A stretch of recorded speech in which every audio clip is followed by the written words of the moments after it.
Joseph Vijay எனும் நான்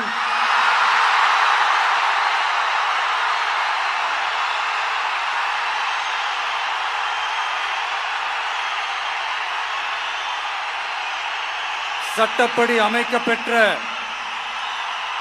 இந்திய அரசியல் அமைப்பின்பால் உண்மையான நம்பிக்கையும் மாறா பற்றும் கொண்டிருப்பேன் என்றும்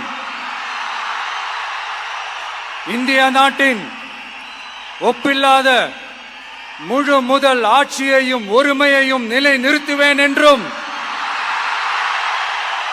தமிழ்நாட்டு அரசின் முதலமைச்சராக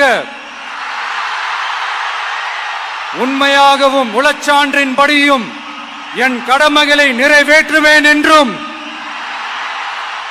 அரசியல் அமைப்பிற்கும் சட்டத்திற்கும் இணங்க அச்சமும் ஒருதலை சார்பும் இன்றி விருப்பு வெறுப்பை விலக்கி பலதரப்பட்ட மக்கள் அனைவருக்கும் நேர்மையானதை செய்வேன் என்றும் ஆண்டவன் மீது ஆணையிட்டு உறுதிமொழிகிறேன். ஹாய், நான் உங்கள் அனந்தகுமரன். புது சிஎம் சாருக்கு என்னோட வாழ்த்துக்கள். மக்களோட பிரச்சனை என்னன்னு அறிஞ்சு மக்களுக்கு நீங்கள் குரல் கொடுப்பீங்கன்னு எல்லாரும் நம்புகிறாங்க. So all the best.